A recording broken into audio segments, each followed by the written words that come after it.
Om Shanti, Om Shanti, Om Shanti. Topik kita hari ini adalah memahami kebenaran. Dalam studi kita sering sekali mendengarkan kata kebenaran. Apa itu kebenaran? Siapa yang benar? Dan apa saja kualifikasi dari seseorang yang benar? Apa tanda-tandanya dari seseorang yang penuh kebenaran? Inilah yang akan kita dalami di kelas hari ini. Maka, memahami kebenaran. Brother dan sister, kita berkata bahwa Sang Pencipta adalah yang maha benar. Kita menyebut beliau Satyam, Shivam, Sundaram. Sat Chit Anand. Maka kata kebenaran ditaruh paling depan dalam pujian yang kita berikan kepada Sang Pencipta.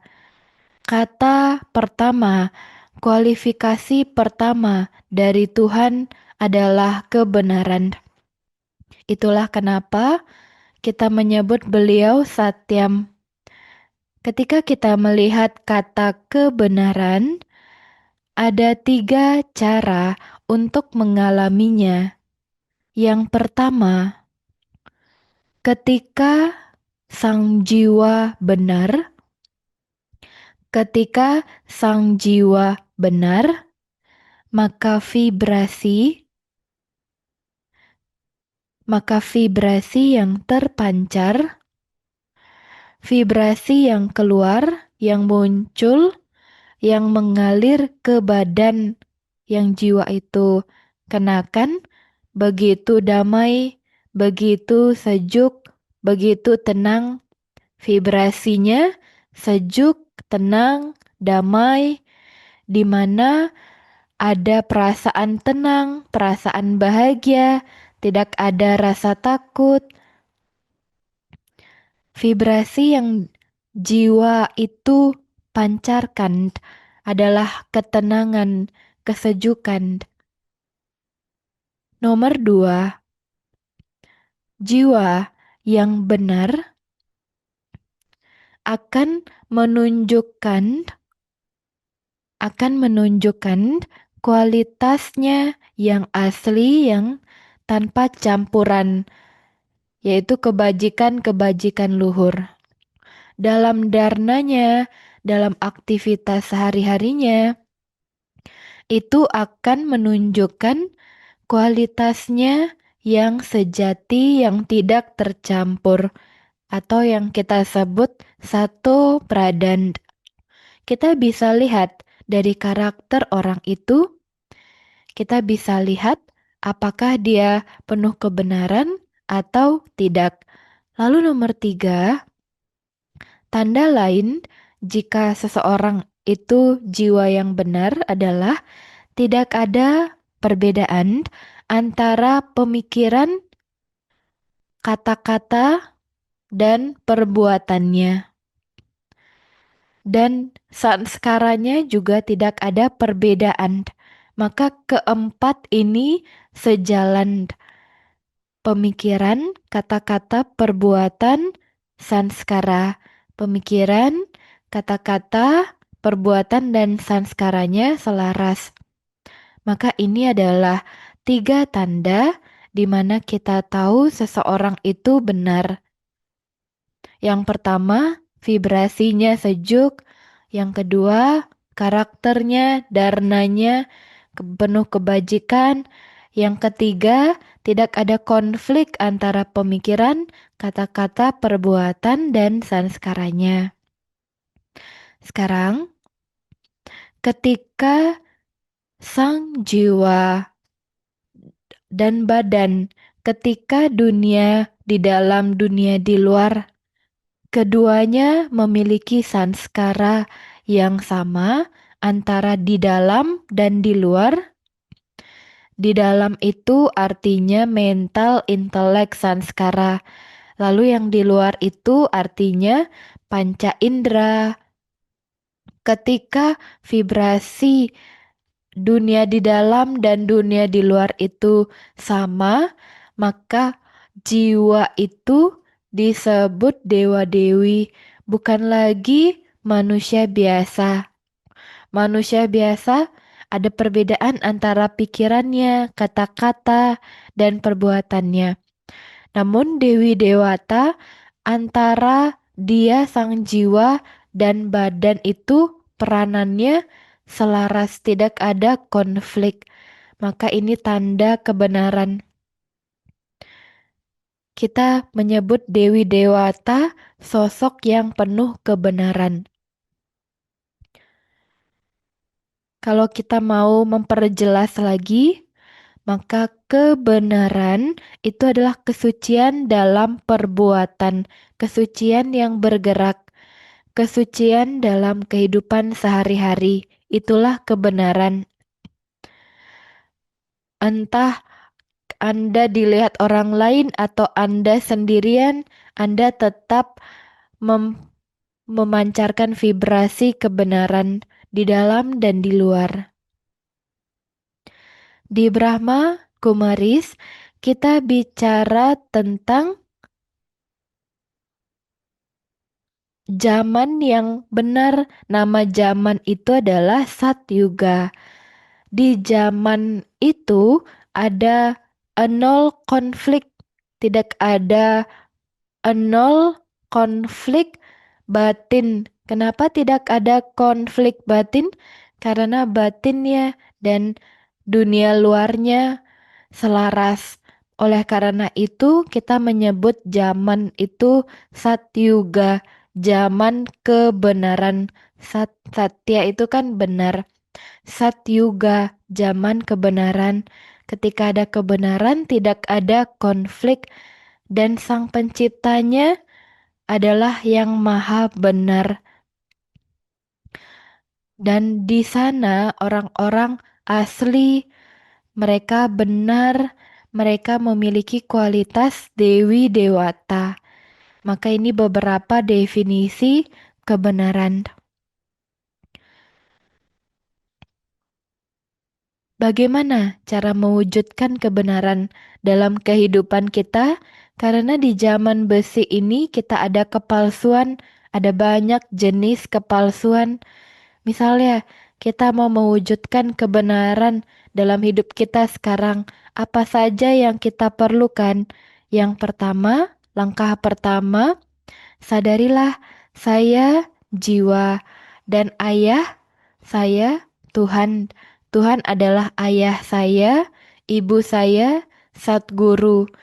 Ini kesadaran ini harus sangat teguh jika kita mau menciptakan kehidupan yang penuh kebenaran. Kesadaran apa? Saya adalah anak dari beliau. Tuhan, Tuhan sang jiwa yang maha tinggi, sang cahaya yang luhur. Beliau memberikan saya banyak pemeliharaan. Beliau adalah ayah yang memberikan pemeliharaan, dan beliau adalah Satguru yang memberikan berkah. Beliau ayah yang memberikan warisan. Beliau adalah pengajar yang mengajarkan kebenaran. Ini adalah langkah pertama. Lalu langkah kedua, kita harus membawa kesadaran itu ke dharna kita. Kita berinteraksi dengan kesadaran jiwa, kita beraktivitas dengan kesadaran jiwa. Maka dharna kita harus didasari oleh kesadaran kita. Pertama, kita menciptakan kesadaran, lalu kita mengekspresikan itu ke kehidupan sehari-hari, aktivitas kita. Lalu yang ketiga, langkah ketiga, kita memancarkan vibrasi kebenaran itu. Dan organ fisik ini juga dapat menciptakan vibrasi itu, vibrasi satu pradan. Maka sang jiwa yang telah meraih tingkat kebenaran tertentu antara di dalam dan di luar, mereka sadar jiwa dharnanya sempurna dan vibrasi dari jiwa itu ada nama istimewanya. Nama istimewanya adalah sakas. Apa vibrasi dari jiwa yang benar? Sakas.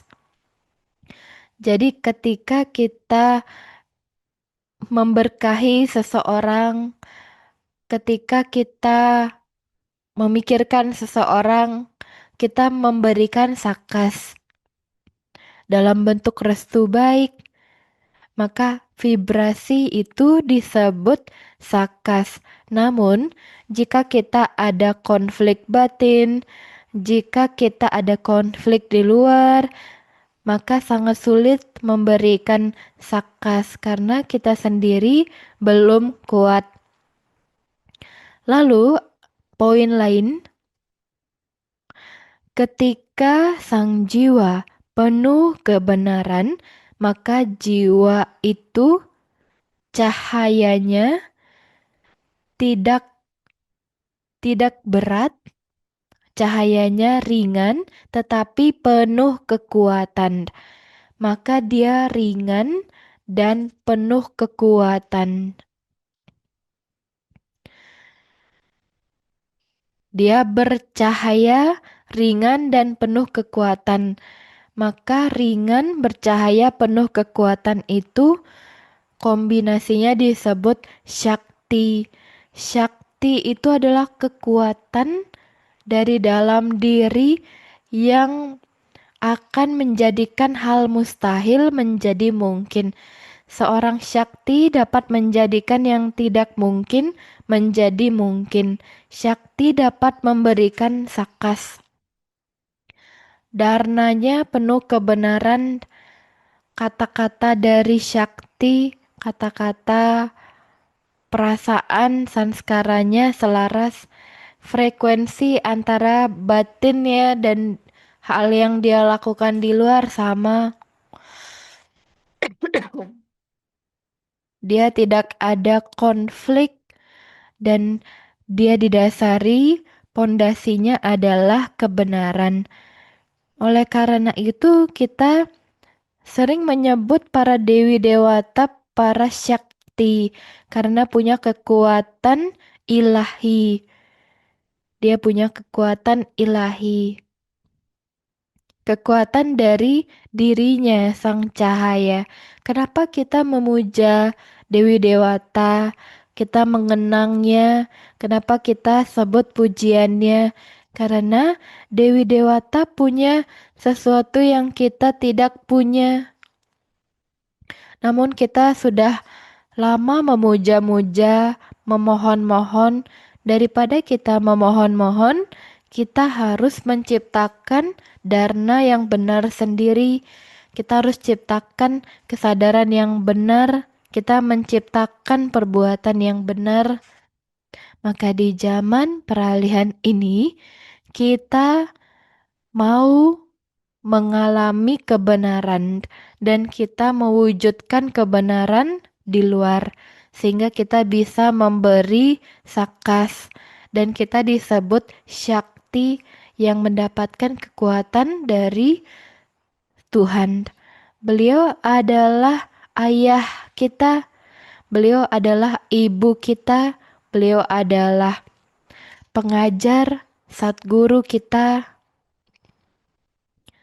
Maka, seseorang yang ingin menjadi benar, dia harus membuat upaya untuk mencapai itu. Kebenaran tidak datang begitu saja. Kebenaran itu perlu dipelajari, perlu dilatih, perlu dicoba, perlu dibuat upaya sehingga itu menjadi kebiasaan yang alami.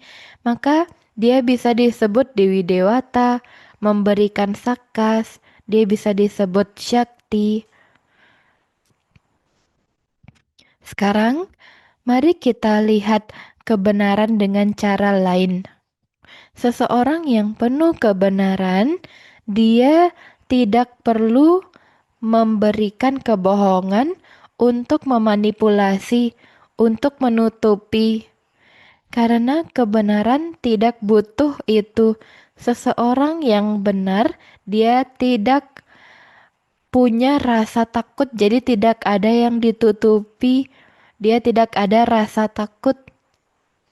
Seseorang yang benar tidak ada rasa takut, sehingga dia tidak perlu memanipulasi, tidak perlu menciptakan kebohongan.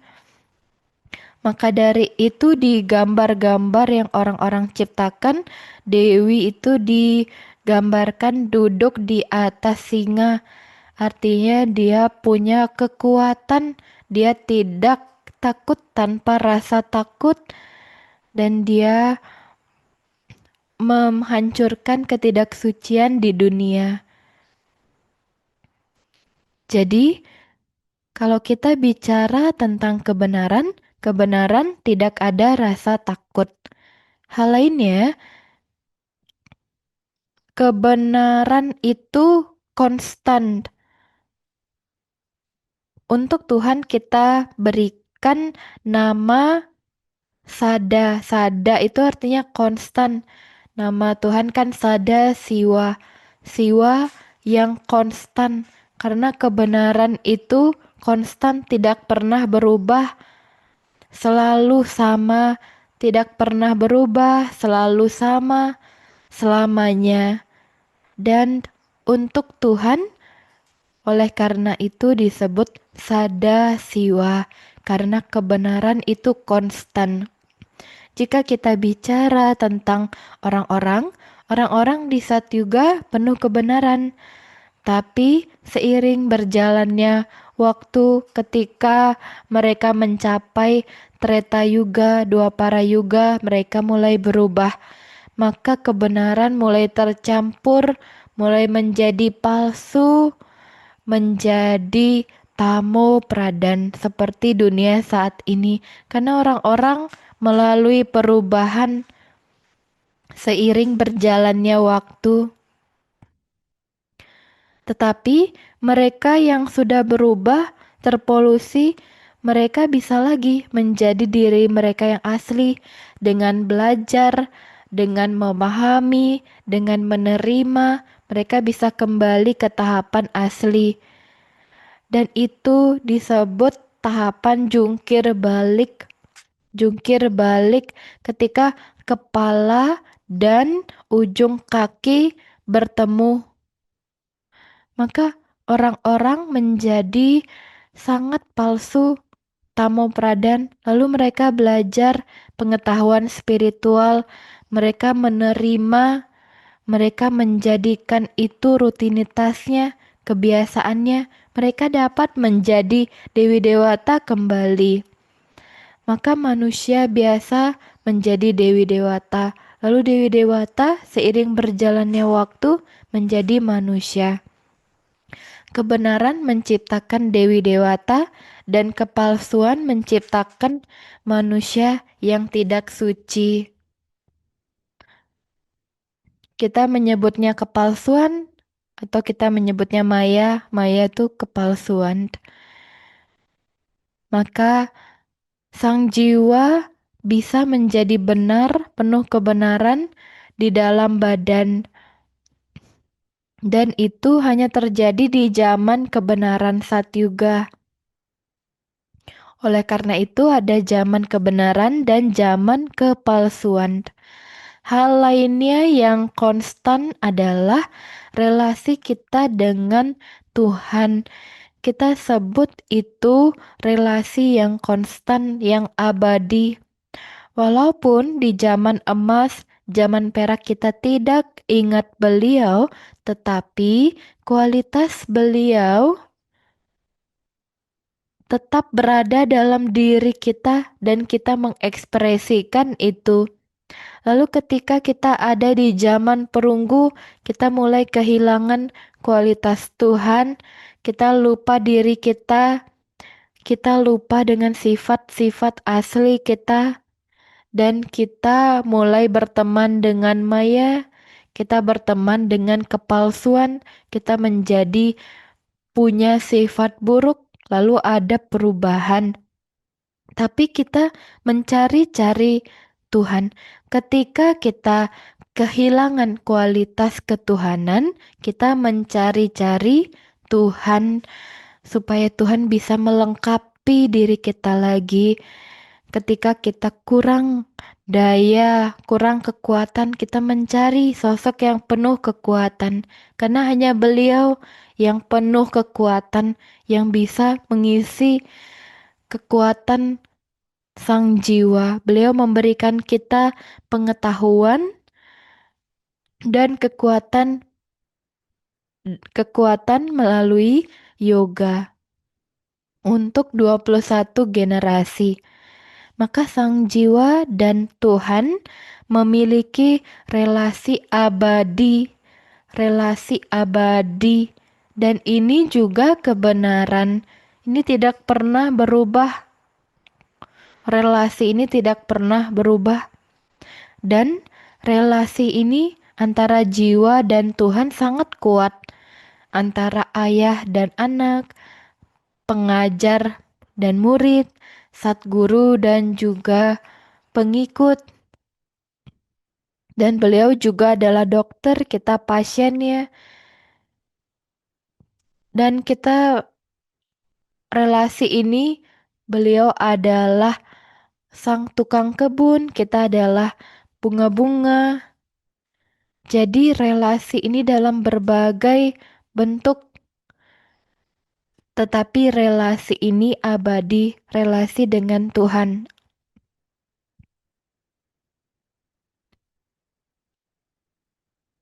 Jadi semua relasi yang kita butuhkan hanya bisa dipenuhi oleh beliau, bukan oleh orang lain. Contohnya adalah misalnya ibu itu bisa memasakkan kita, ibu itu bisa memandikan kita, tetapi ibu tidak bisa mencari uang seperti ayah. Maka di duniawi, hal-hal duniawi orang-orang memainkan peran berbagai macam. Tetapi hanya Tuhan yang bisa satu-satunya memainkan berbagai peran yang bisa memenuhi sang jiwa. Untuk relasi inilah kita butuh yoga, kita belajar yoga. Karena menjadikan beliau segalanya. Beliau adalah sahabat kita, anak kita, teman kita, pengajar kita, ibu kita. Beliau adalah segalanya. Dan ini adalah relasi yang abadi, relasi antara sang jiwa dan Tuhan. Relasi ini konstan, dan di zaman peralihan ini, kita bisa melihat relasi itu dalam tahapan kita menjadi milik beliau kembali. Maka tahapan kita menjadi perlahan-lahan mirip dengan beliau. Tapi sekarang belum sepenuhnya mirip.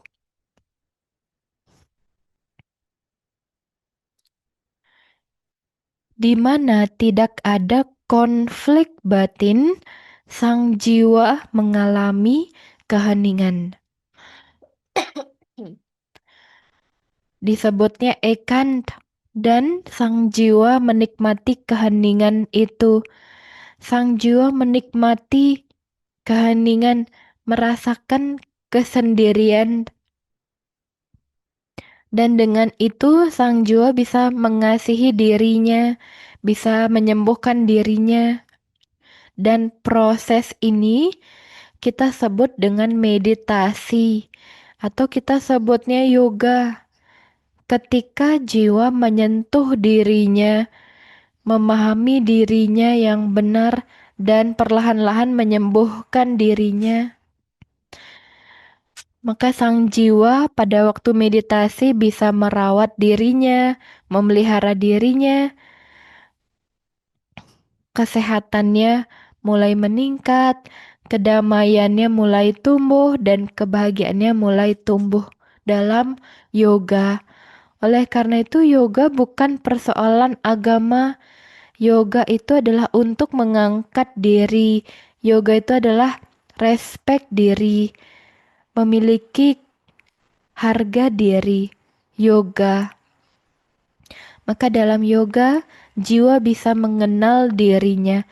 Bukan hanya itu, jiwa juga bisa terbang menuju Tuhan, dan kita bisa di hadapan beliau.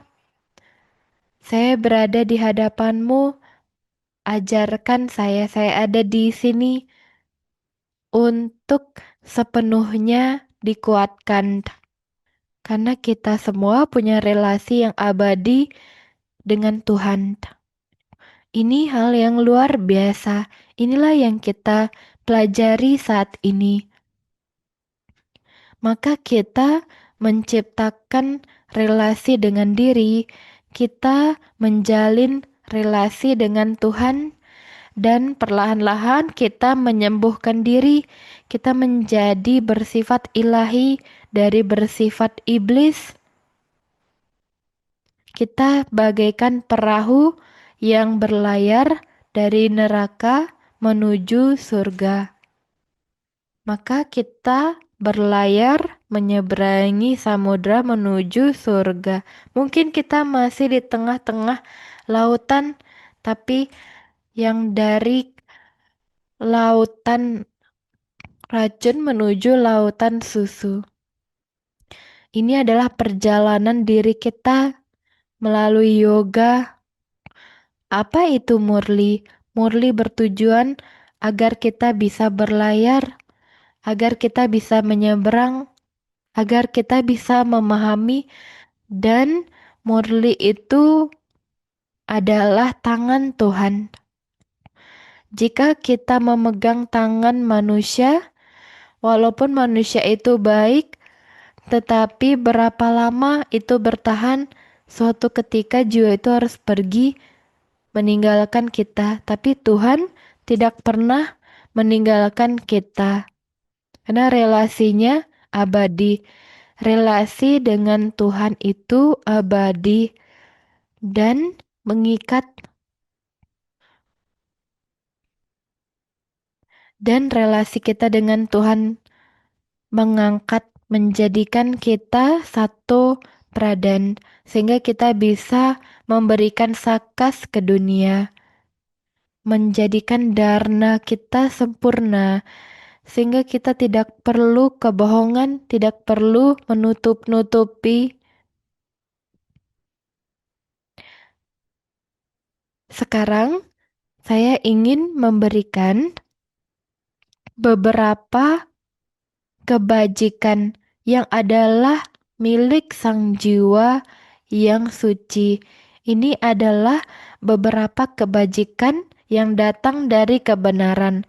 Nomor satu, jiwa itu tidak ada ego, berarti dia rendah hati.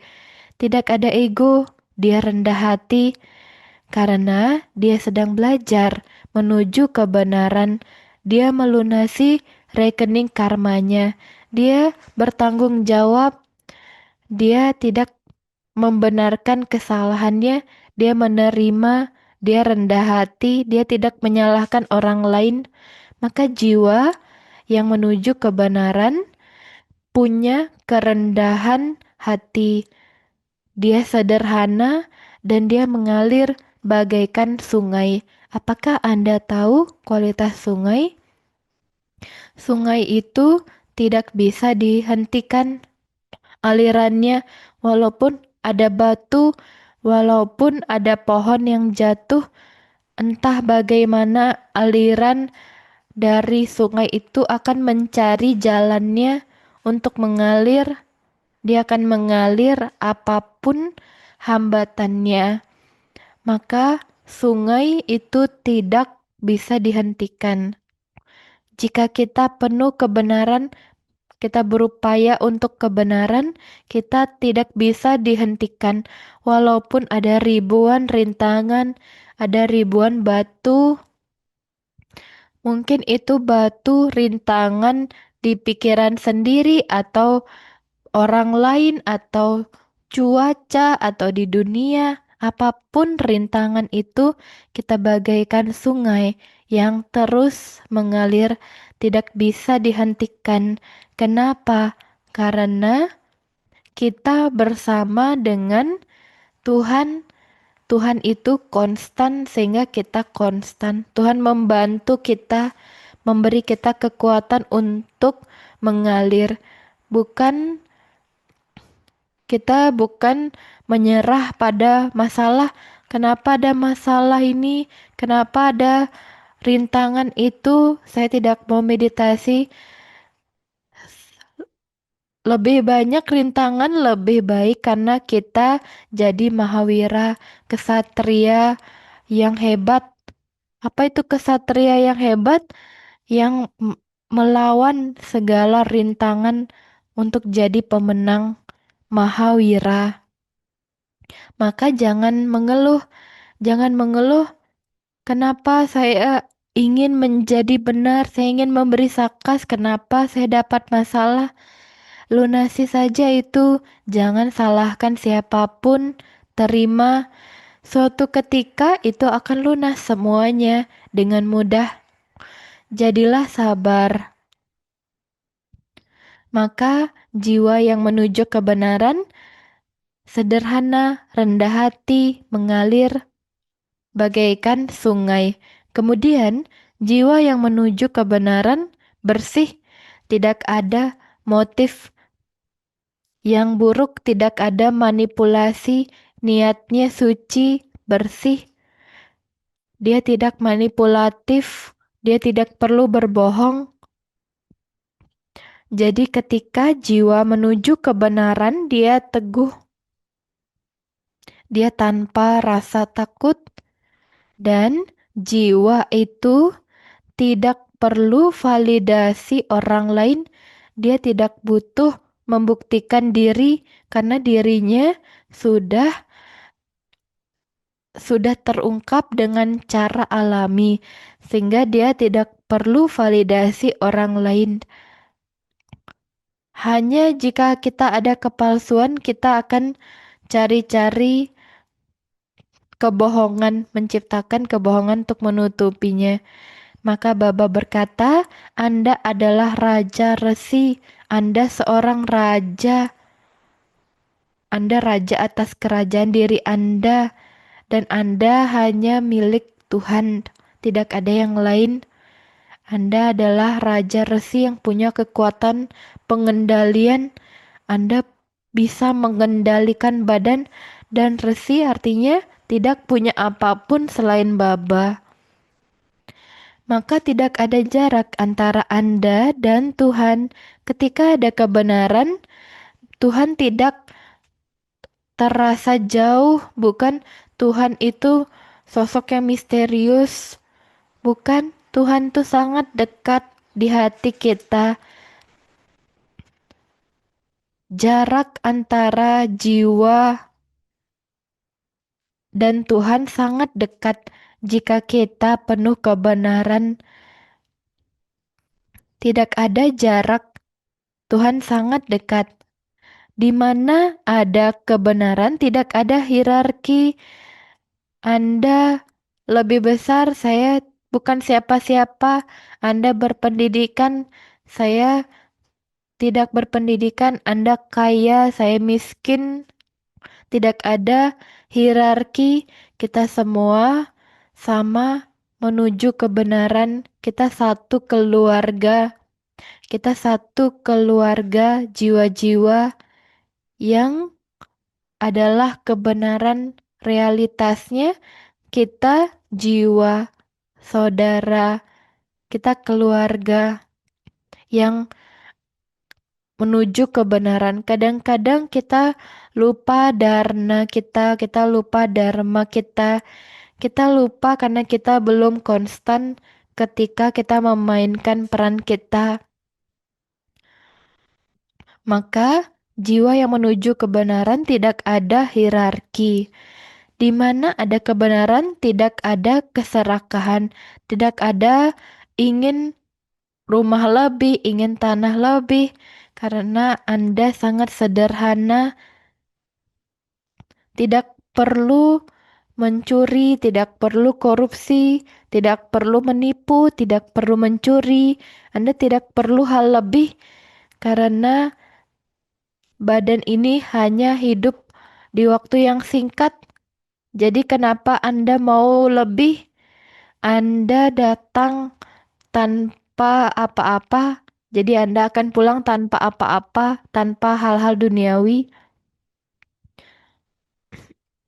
Maka hanya kepalsuan yang mendorong kita untuk posisi lebih, nama yang lebih, tanah yang lebih, uang yang lebih. Jadi, jiwa yang benar tidak perlu membanggakan diri, tidak perlu sombong.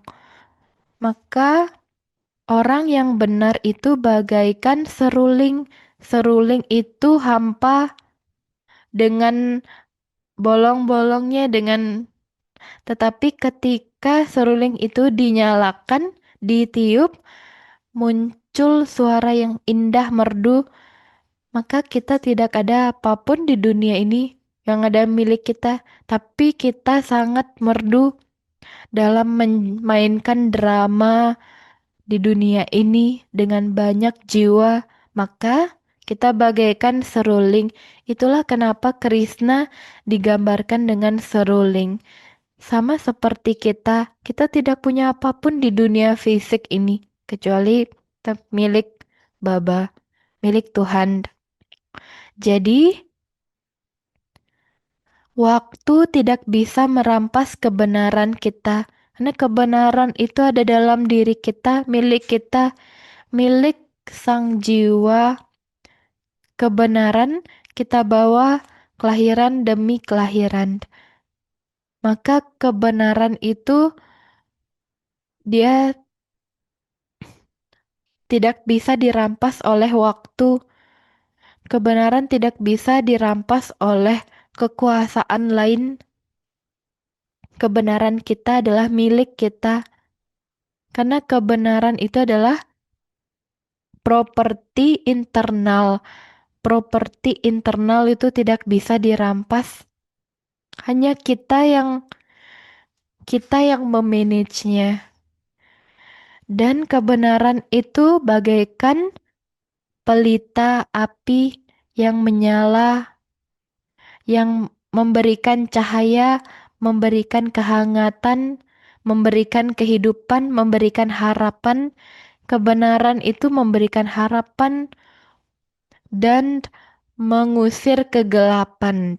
Kebenaran itu mengusir kegelapan. Maka jiwa Dewi Dewata memberikan harapan, memberikan kekuatan, memberikan berkah, memberikan kehangatan, memaafkan, memberikan belas kasih, mengasihi. Itu adalah tanda jiwa-jiwa yang benar, penuh kebenaran. Maka kebenaran satya adalah kata yang sangat indah, banyak maknanya. Lalu kita ke poin lain, di mana ada kebenaran, jiwa yang penuh kebenaran, walaupun di sekelilingnya ada badai, ada kekacauan, dia tidak ternodai. Dia bisa jalan di tengah-tengah badai tanpa tercemar, tanpa dia ternodai, tanpa diwarnai oleh kekacauan karena dia kebenarannya tidak bisa dirampas oleh hal lain. Jadi ketika kita beryoga, kita melunasi karma kita dari dalam, kita menyembuhkan rekening karma kita. Ada kisah tentang seorang sadu. Seorang sadu itu ditanya, apa itu kebenaran? Siapa yang punya kebenaran? Sadu itu menjawab, kebenaran adalah milik seseorang yang kosong. Kebenaran milik seseorang yang kosong. Kosong apa? Kosong di luar tapi penuh di dalam dirinya. Dia tidak mau memiliki hal-hal di luar, tapi dia penuh karena dia penuh properti di dalam sang jiwa, dia tidak butuh hal di luar. Jadi kebenaran adalah milik seseorang yang kosong, maka tidak ada kepalsuan. Lalu ada kisah tentang pemahat. Dia memahat patung dan dia ditanya, apa itu kebenaran? Jadi pemahat itu menjawab, semua yang tidak ilahi, saya congkel, yang saya pahat. Artinya semua yang palsu, yang tamu pradan itu dia buang sehingga dia memahat dan menjadikan dari batu itu menjadi patung Dewi Dewata. Maka untuk menciptakan patung Dewi Dewata dia congkel semua yang tidak perlu dia pahat, semua bahan-bahan yang tidak perlu. Lalu siapa yang palsu, yang punya ekspektasi, yang punya keterikatan, yang ada ketakutan, yang ada ego, yang mau memanipulasi. Dia memberitahu orang ini kisah A, lalu memberitahu orang itu kisah B untuk membanggakan dirinya. Seseorang yang palsu. Palsu itu artinya berubah-ubah. Kata-katanya berubah-ubah, sanskaranya berubah-ubah. Sorry, brother and sister.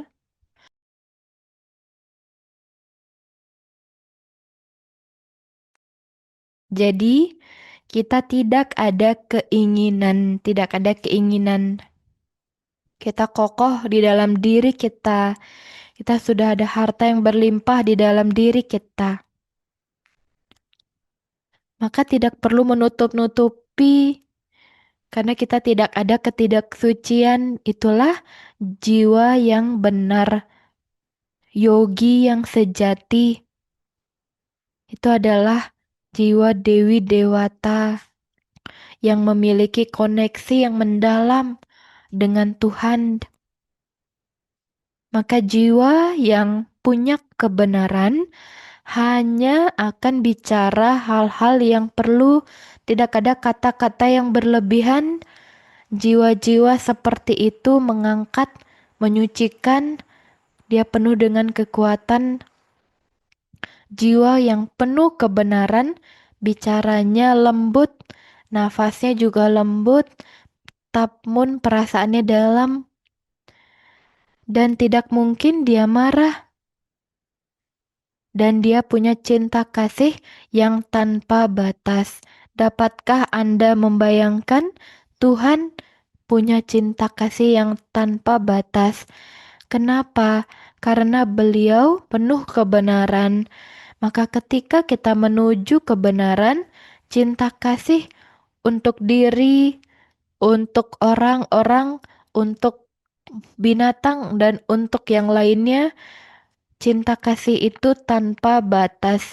Tidak ada batasan, tidak ada dinding pembatas. Tapi kalau kita berkata, saya orang India, kita menciptakan dinding pembatas.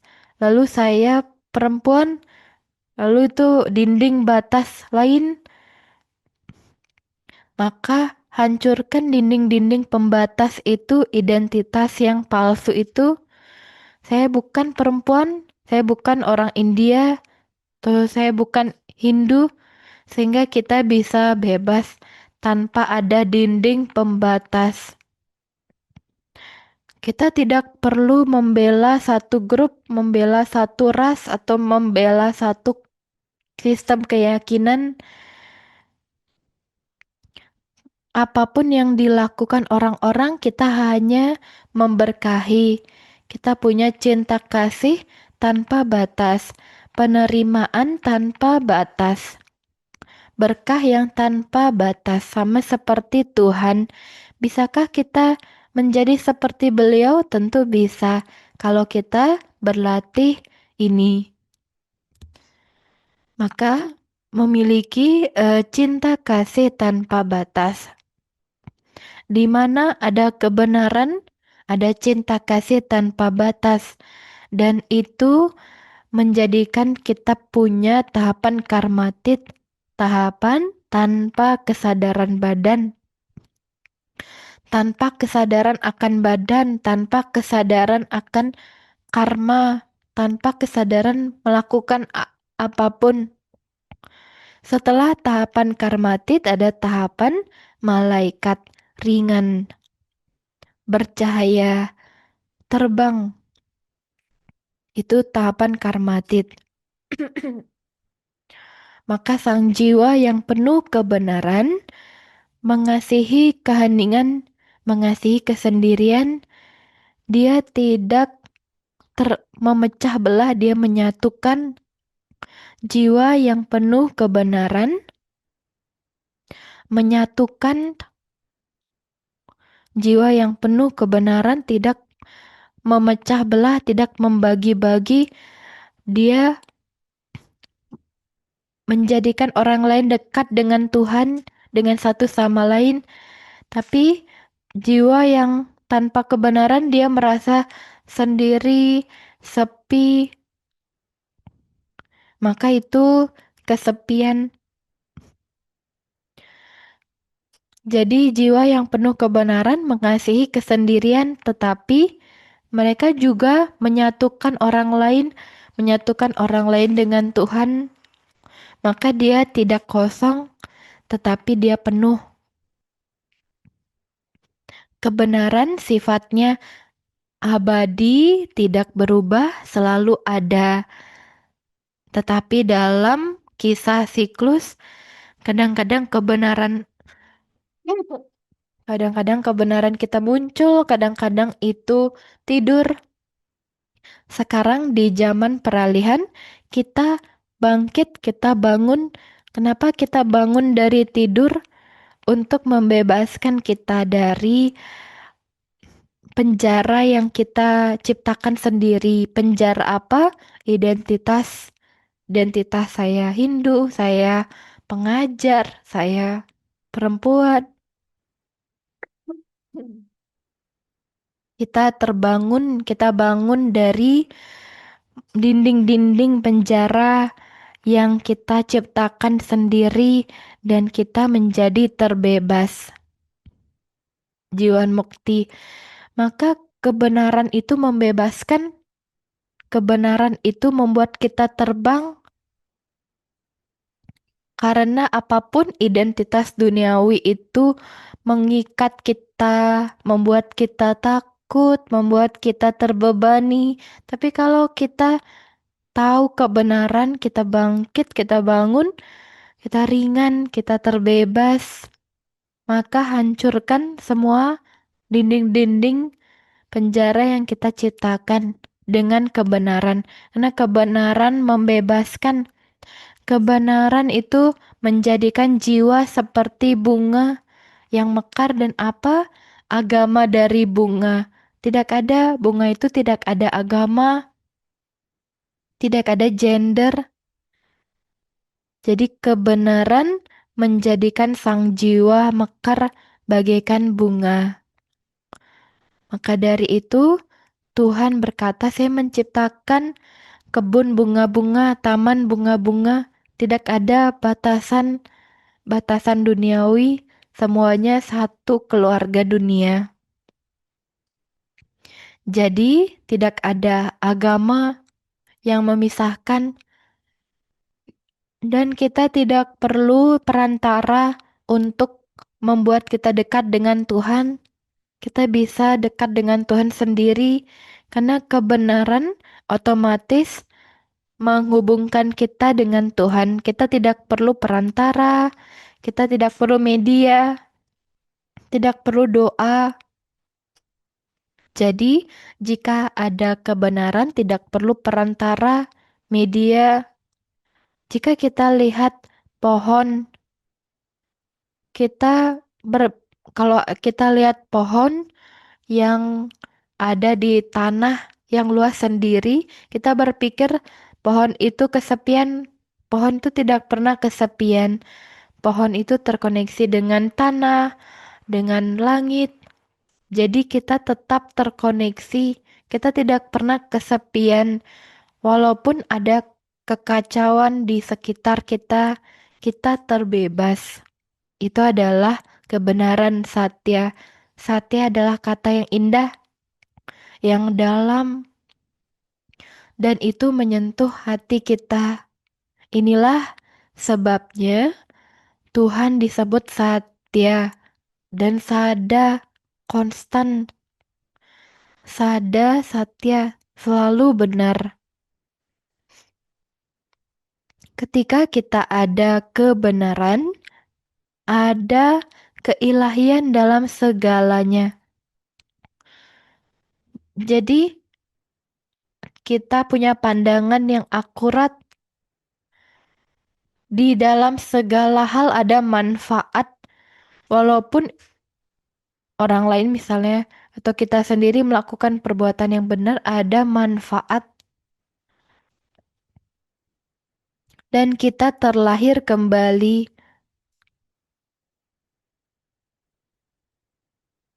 Kita bagaikan cermin. Apakah Anda pernah lihat cermin? Kalau kita lihat